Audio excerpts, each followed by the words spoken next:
پیرما که میشید این پرنده های کوچی میروند که به مملکت های جنوب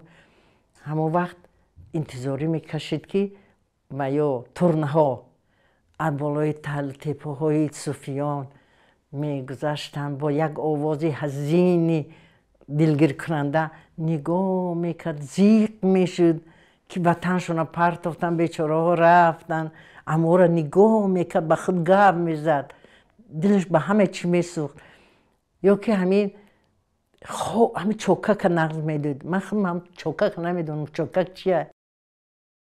همون چوکک هم قد دوست میداشت که همین خوب باشه در می خوش خوب باشه اما که یک آواز چوکک در می توستان میشه که چک چک چوکک میشنید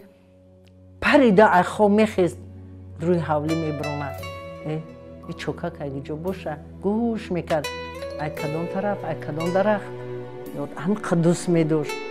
همین طبیعتت سخت دوست میداشت نه دیگر خرمن گندم نه دیگر خرمن ماهم به هوا توده ابرم به زمین توده کاهم تیره ماهم تیره ماهم تیره ماهم تیره ماهم همه دردم همه زردم